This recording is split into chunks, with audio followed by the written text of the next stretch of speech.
예, 자 2부 첫 한판 인터뷰 더불어민주당 김종민 의원을 만나보겠습니다. 현재 국민의힘 김재원 최고위원과 함께 격주로 저희가 여야를 대표해서 정치권 얘기를 나누실 분으로 모시고 있는 고정 코너죠. 코너 이름을 지금 제작진이 고심하고 있습니다. 예, 그래서 좋은 아이디어 있으신 분들은 댓글이나 문자로 의견을 주시면 채택된 분께는 선물로 드린다라는 또 제작진의 말씀입니다. 자, 김종민 의원님 어서 오십시오. 네, 안녕하세요. 진 작가님과 김성희 소장님과도 인사 나누시고요. 안녕하세요. 안녕하십니까? 예, 의원님 코너명 혹시 생각하신 거 있으시면? 근데 제가 잘못하고 이게 한판 인터뷰가 코너명 아닌가요? 아, 예, 한판 인터뷰인데 네. 한판 인터뷰 이제 매주 새로운 인물을 하셨는데 김종민 의원님만을 위한 아. 코너명. 저는 이렇게 갑자기 뭐 이렇게 아이디어 내라 그러면 그거 잘 안 되겠습니다. 이게 두뇌가 그런 데 최적화되어 있는 분들이 있는데 저는 그게 잘 안 돼요. 다음 주까지 생각해 오십시오. 다음 주에 다시 물어보겠습니다. 자, 2주 전 모셨을 때랑 좀 상황이 많이 달라졌습니다. 네. 이제 원팀의 첫 번째 고비로 꼽히던 이재명 후보와 이낙연 대표의 만남의 성사가 됐고 어제는 또 정세균 전 총리와 또 만남도 하셨기 때문에 네. 이제 원팀을 넘어 드림팀을 실현하는 회동이다. 이재명 후보 측이 이런 말씀도 하셨습니다. 자, 민주당 상황 어떻습니까? 뭐 일단 지금 선대위 구성 작업이 이제 그 실무적인 차원에서 진행이 되고 있고요. 예. 아마 다음 주 정도에 이제 선대위 그 발족을 공식적으로 할 것 같아요. 예. 11월 2일 예. 정도. 그래서 아마 이번 주 안으로 대략 전체적인 이제 그 초기에 선대위 구성과 초기 뭐 전략 방향 이런 것들이 좀 가닥이 잡히지 않을까 싶고요. 그 다음에 이제 우리 후보 입장에서 보면 일단 이낙연 후보와 만나고 또 대통령과 또 이제 대화를 하고 이런 과정들이 어떻게 보면 약간 이제 그 필수적인 과정이었거든요. 예. 근데 그런 과정들을 거쳐서 이제 조금 본격적으로 활동을 할 수 있는 이런 여건이 됐다. 그래서 오늘 아마 어디 시장을 방문했던 것 같아요. 이재명 후보가 본격적인 예, 예. 후보로서 이제 활동이 시작됐다고 봐야죠. 의원님께서는 그러면 어떻게 같이 움직이십니까? 뭐 일단 선대위가 당 선대위니까요. 전화를 예, 예. 받으셨습니까? 뭐라고 아니 그러니까 뭐 후보께서 이제 뭐 같이 좀 도와달라 잘해보자 이런 이제 말씀을 하셨는데 뭐 예. 당연히 뭐 열심히 같이 잘 해보자. 그래서 후보한테 잘하셔야 된다, 꼭 이기셔야 된다 그랬더니 같이 잘해야죠. 뭐 그러면서 하여간 좀 그 압력을 좀 넣고 그랬는데 하여간 같이 하는 거는 큰 문제는 없는데 뭘 할지는 모르겠어요. 그건 이제 우리 저 당에서 이제 최고위원회에서 선대위 구성을 할 거 아닙니까? 지금 거기서 분위기 뭐 보니까 보통 이제 후보나 후보 캠프에서 좀 강하게 선대위 구성에 드라이브를 거는 경우도 있고 예. 당에 좀 전적으로 맡기는 경우도 있는데 이번에는 송영길 대표에게 주도권이 있다 이런 좀 인상이 있던데 어떻습니까? 그거 실제로는. 주도권이라고 하는 게 큰 의미가 없는 게요. 뭐 주도권이라고 해봐야 당 대표가 뭐 자기 친한 사람으로 선대위 구성할 수 있는 것도 아니고 예. 대략 이게 합리적인 어떤 그 그림이 있어요. 방향 같은 게. 예. 근데 거기서 이제 한두 가지 뭐 중요한 포인트들에 대해서 후보나 당 대표가 전략적인 어떤 선택 같은 거 할 수 있는 거라 큰 의미에서 보면 뭐 주도권 문제는 큰 문제는 아니고요.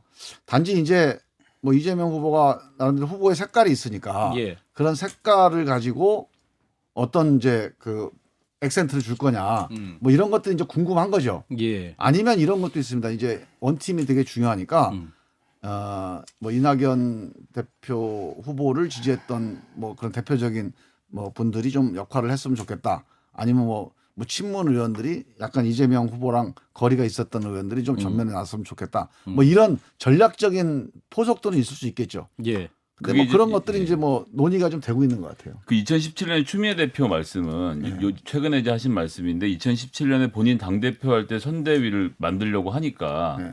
그러니까 이긴 문재인 캠프 말고 진 쪽에서 연락도 잘 안 되고 좀 와달라 자리 만들어놓으니까 제발 좀 와달라 이렇게 부탁을 드려도 통화도 잘 안 되고 잘 안 와서 영입하는데 애를 먹었다 이런 말씀을 하시던데요. 이번엔 그때보다 좀 자연스러운 분위기인 것 같습니까?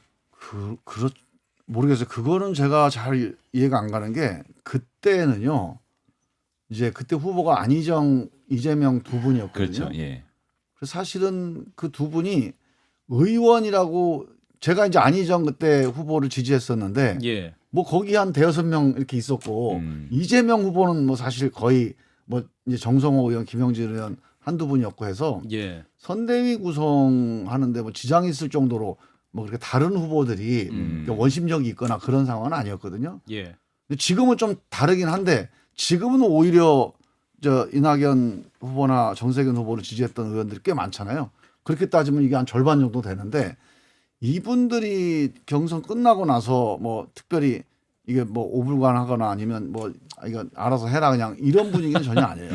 그 상징성 큰 문제는 측면에서 없습니다. 서른 의원 예. 저희 방송에서 굉장히 이제 이낙연 캠프 측에 계시면서 예. 이재명 후보를 향해서 굉장히 저격수 역할을 굉장히 많이 하시고 그렇죠. 또 구속 가능성도 연구하셔갖고 굉장히 뉴스상으로 화제가 많이 됐죠. 서른 의원은 지금 마음이 어떠신 상태입니까? 그걸 뭐 제가 대신 얘기할 수는 없죠. 직접 통화해 보셨어요? 예. 아니 뭐 통화도 하고 최근에 이제 몇 번 같이 네. 이제 식사도 하고 그랬는데 그때 그 경선 때 날이 서서 말씀하시던 상황하고 많이 좀 달라졌는데 달아치셨어요. 걱정은 계속 걱정을 많이 하시더라고요. 어, 이제 이 사실관계나 여러 가지 앞으로 전망에 대해서 대장동 의혹 네, 관련해서도 걱정은 많이 하시는데 예. 아무래도 뭐 감정적이거나 아니면 어떤 뭐 그 찬반 호호 이런 측면에서의 그 앙금 같은 거는 뭐 큰 문제는 안 될 거고. 뭐 선대위원장으로 물망에 오르시는 분들이 좀 있나요? 이렇게 돼요. 지금 이제 우리 언론에서 약간은 좀 그 오해가 있는데 예. 선대위원장을 뭐 후보가 이렇게 뭐 전략적 판을 짜는 것처럼 돼 있는데 우리 당은 당원 당규에 그 당 대표가 상임 선대위원장을 맡도록 돼 있는데 아.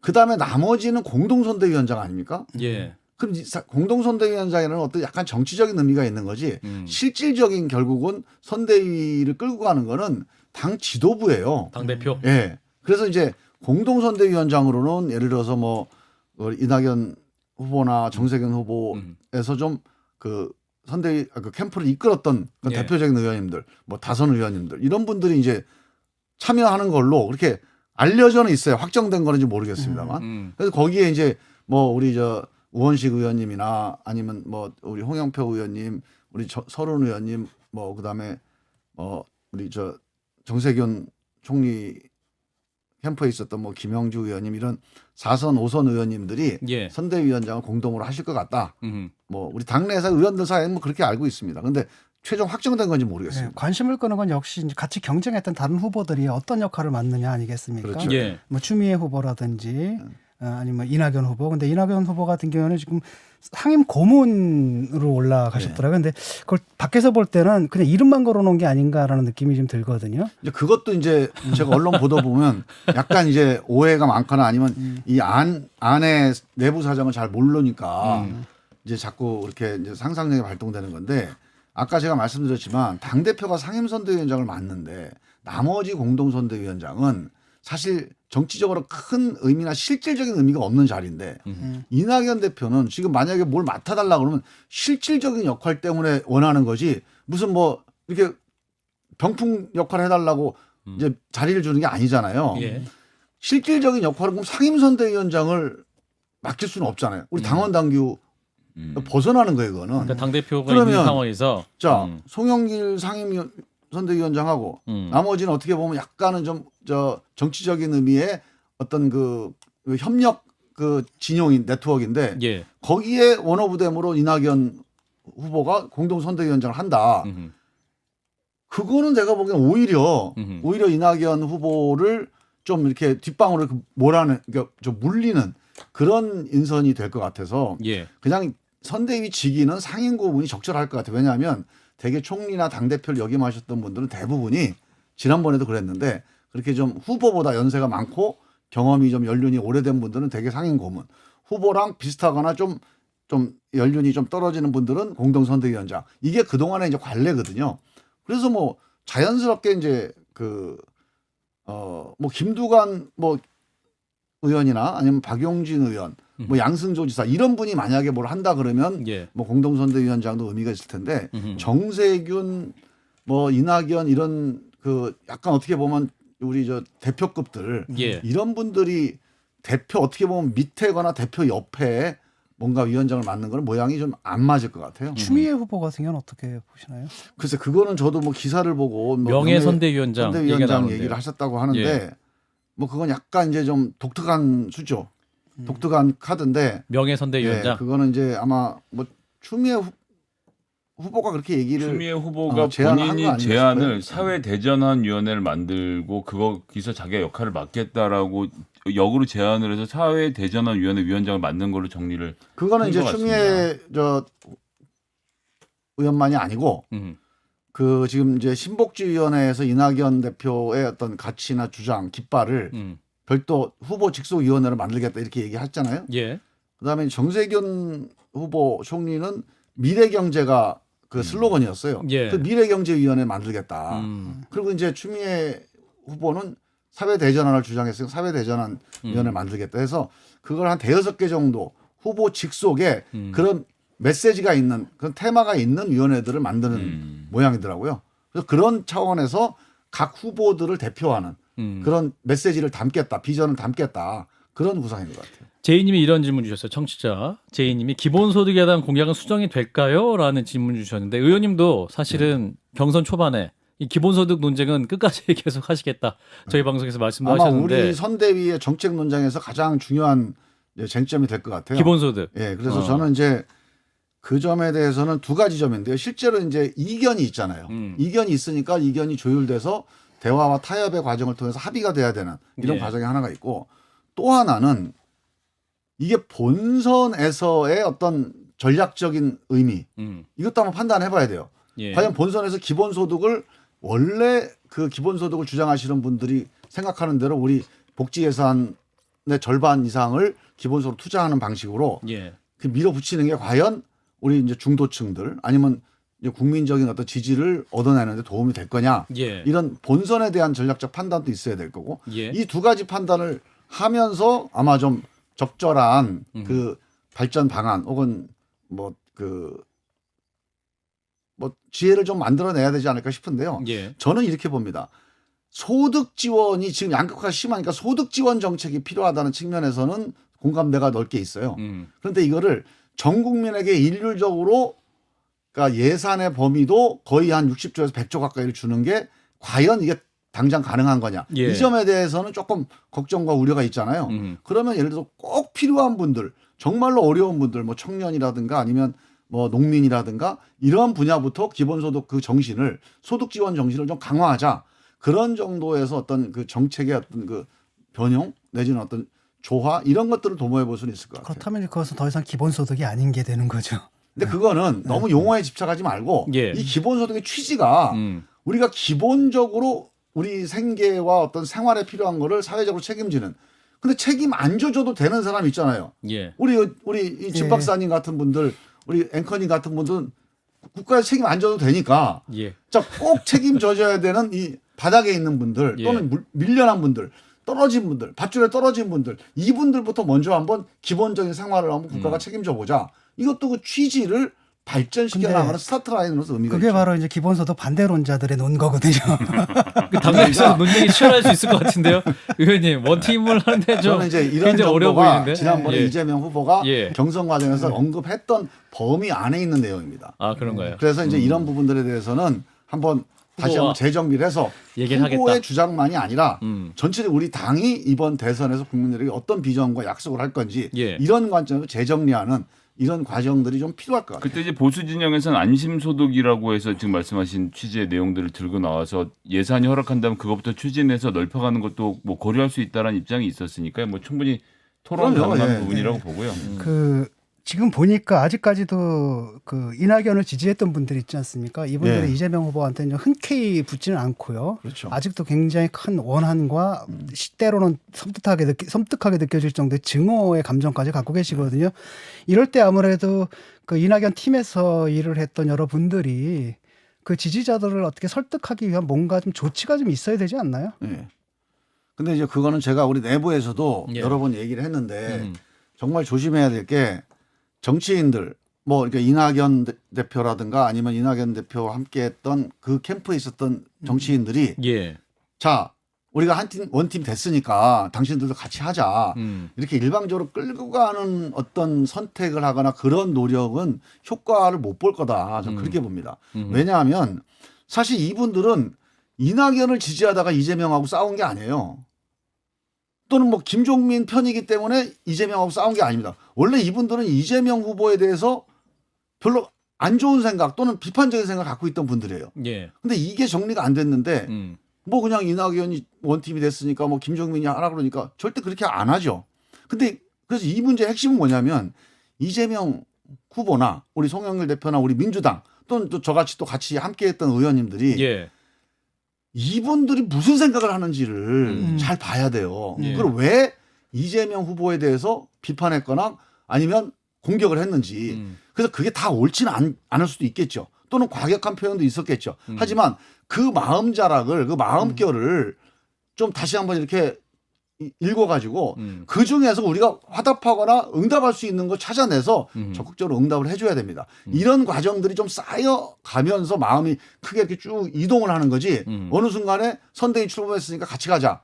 이런 식으로 접근하면 오히려 이분들이 그 민주당 니들 알아서 해라. 이렇게 할 가능성이 있어요. 그래서 저는 예. 후보가 일단 제일 중요합니다. 이재명 이분들을 후보. 나를 찍지 않았다 혹은 나를 공격했다. 정말 뭐 아주 독한 표현으로 뭐 언어폭력으로 공격한 경우도 많거든요. 예. 그럼 이낙연 후보도 마찬가지고. 그런 분들에 대해서도 그 표현 걷어내고 그 본질적인 뜻이 뭐였냐. 그리고 거기에 대해서 내가 응답해 줄 수 있는 게 뭐가 있느냐. 이런 마음 자락으로 뭔가 메시지를 던지면서 뭐 쌓아나가고 그런 과정 통해서 그분들이 아 맞아. 내가 원래 원했던 것은 민주당이 이런 내 정책 이런 거였어. 민주당이 이런 방향으로 갔으면 좋겠다. 이것 때문에 내가 이재명하고 이렇게 한번 갈등이 있었던 건데 예. 이거 하겠다고 하니까 한번 기다려보자. 이렇게 마음을 이동시켜가는 과정이 필요합니다. 송 대표가 지금 주장하고 계신 이재명 정권 교체론 네. 이건 어떻게 보시는지 궁금합니다. 왜냐하면 이것도 상당히 그분들 과연 그 문재인 대통령 지키고 싶어하는 그러나 이재명 그 후보를 싫어하는 사람들한테 굉장히 민감하게 다가갈 수 있는 저는 이제 거거든요. 그런 게 대표적으로 잘못 이제 갈 수 있는 위험한 방법이라고 생각해요. 일단은요, 꼭 그분들 우리 이낙연 후보를 지지했던 분들을 염두에 두지 않더라도 예. 그냥 일반 국민들에게 이게 약간 말장난으로 보일 수가 있어요. 국민들이 왜 정권 교체 지지율이 높으냐. 그 이유를 우리가 생각을 해서 거기에 우리가 화답을 해줘야지 우리도 정권 교체다 이렇게 말장난하듯이 넘어가려고 하면 오히려 국민들을 저는 화나게 할 수 있다. 그래서 저는 그건 좋은 방법이 아니라고 생각을 하고 또 예. 한편으로는 이 정권 교체 여론 중에서 만약에 50%다 그러면 그중에 한 30% 정도는 문재인 정부를 혼내주겠다 이런 여론이 있거든 사실. 예. 그 윤석열 지지는 그거 아니겠어요? 윤석열 씨가 뭘 좋아서 지지하겠어요 사실. 그 문재인 정부 혼내주는데 적임자다, 칼잡이다 이것 때문에 지지하는 분들이 있어요 실제로. 그런데 우리도 그런 편이다 이러면 얼마나 오해가 생기겠습니까? 그럼 이낙연 지지했던 분들 대부분이 문재인 정부나 문재인 대통령을 아주 강하게 지지하는 분들인데 예. 그럼 이재명이 되면 송영길의 민주당은 정권 교체 즉 문재인 정부하고는 차별화하고 나중에 또 혼내줄 수도 있는 거야? 이런 오해를 살 수도 있잖아요. 예. 그래서 나는 안 좋다고 보고 저는 솔직하게 저는 정권 교체에 대해서 사실은 그 여론이 높긴 하지만 저는 정권 교체가 바람직한 방향이 아니라고 봐요. 왜냐하면 지금 정권 교체 우리가 87년 6월 항쟁 이후에 정권 교체를 사람의 교체를 따지면 7번째입니다. 그리고 정당의 교체를 따져도 4번째예요. 정권 교체 된다고 해서 우리 양극화가 해결됐나요? 우리 인구 변화가 해결됐나요? 우리 근본적인 우리 문제들 해결이 안 되고 있어요. 그러니까 정권 교체가 궁극적인 해법이 아니다. 이 점을 우리가 얘기를 해야 됩니다. 지금 우리가 정권 교체 해봤지만 잘 안 되지 않습니까? 정권 바꾸는 게 문제가 아니라 이 정치, 이 시스템 놔두고는 안 됩니다. 정치를 교체해야 됩니다. 대한민국이 자동차로 따지면 운전수 바꾼다고 안 돼. 엔진이 고장나 있어요. 이 엔진 바꿔야 됩니다. 이 얘기를 해서 국민들한테 비전도 주고 또 국민들의 상처 또는 바램 이런 거에 화답을 해 나가야지. 그 우리도 정권 교체입니다. 이런 식으로 해서 국민들에게 통하겠습니까? 민주당 전략은 분명히 네. 그렇게 가서는 안 된다. 그게 이런 우리는 말씀이신 것 같고. 정권 교체 아니고 그래도 정권 재창출도 답이 아니에요. 정권 교체든 재창출든 그 다음에 뭐 하려고 교체하고 뭐 하려고 재창출할 거냐. 이 점에서 국민들을 설득해내야 돼요. 그 과정에서 우리가 문재인 정부가 못한 거 우리 이번 이재명 후보를 통해서 또는 민주당을 통해서 하겠다. 이게 설득이 되면 정권 교체 지지하는 분들도 같이 찍을 수 있죠. 이 부분에 작가님 의견 어떠세요?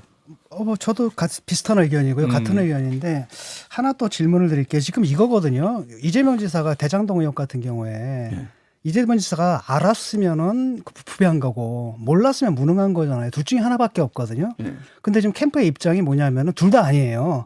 그다음에 잘했다라는 거잖아요. 근데 이게 국민을 굉장히 화나게 하고 심지어 지금 8천억에서 1조의 손실이 났고 불로소득을 갖다 그들한테 안겨줬는데 이런 분이 나서서 내가 불로소득을 없애겠다라는 말을 들으면 국민들이 기가 막히거든요. 그래서 그 부분에 대한 후보의 좀 분명한 뭐랄까 입장 내지는 사과 반성이 좀 철저하게 좀 이루어져야 될 것 같거든요. 그래서 국민의 마음을 열려면은 이런 식의 좀 조언을 하실 생각은 없으신지요?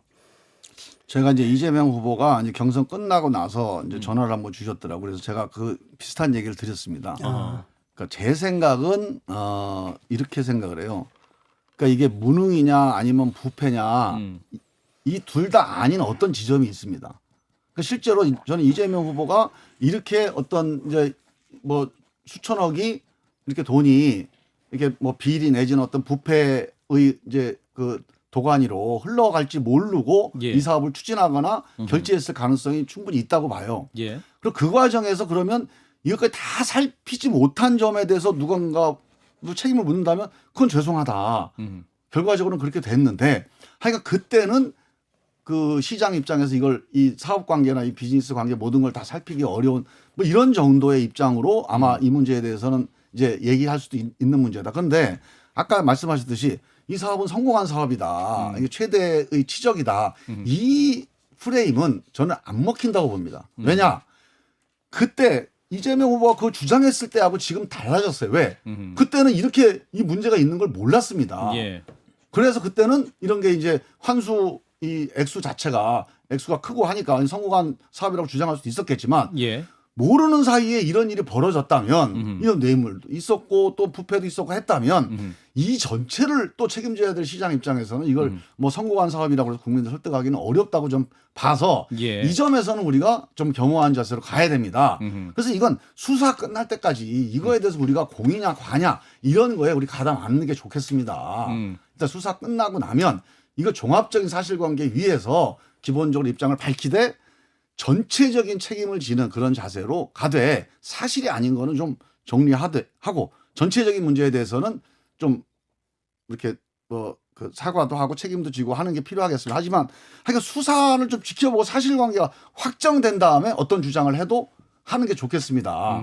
근데 그렇다고 우리가 계속 얻어맞고만 있을 수는 없잖아요. 그래서 사실이 아닌 거에 대한 문제에 예. 대해서만 적극적으로 우리가 대응합시다. 예, 예, 알겠습니다. 그 지금 나가신 길 마주치시게 될 텐데요. 지금 안철수 대표도 출마를 결심하고 계시고 심상정 의원은 뭐 대선 선언을 해서 제3지대가 어쨌거나 일정한 세력으로 있는 거 아닙니까? 네. 이 제3 세력에 대해서 어떻게 평가를 하십니까? 요 질문 마지막으로 예, 듣겠습니다. 나가시면서 저는, 심상정 예. 의원이랑 압수를 하시게 될 겁니다. 저는 이번 선거가 제3 세력이 주도할 수 있는 선거는 아니라고 봅니다. 예전에 이제 정몽준, 안철수 그때는 실질적인 주도자였어요. 예, 예. 제3 세력이. 근데 이번 선거 그러니까 박근혜, 문재인 이후부터는 그게 어려워졌어요. 그래서 저는 이제 그런 선거는 아니라고는 보는데 문제는 제1 세력과 2 세력 차이가 5% 이내입니다. 그럼 결국은 제3 세력이 뭐 20% 이상을 차지해서 뭐 이제 그 차지하면 이제 주도하는 거지만 지금 4, 5%, 7, 8%의 제3 세력도 엄청나게 중요해진 그런 선거가 될 것 같아요. 그래서 예. 한 분 한 분 잘 모셔야 되겠다. 알겠습니다. 결론은 잘 그렇게 모시겠다는 말씀으로. 알겠습니다. 자, 김종민 님과의 인터뷰 오늘 여기서 마무리하도록 하겠습니다. 2주 후에 다시 뵙도록 하죠. 더불어민주당의 김종민 의원이었습니다. 고맙습니다. 예, 감사합니다.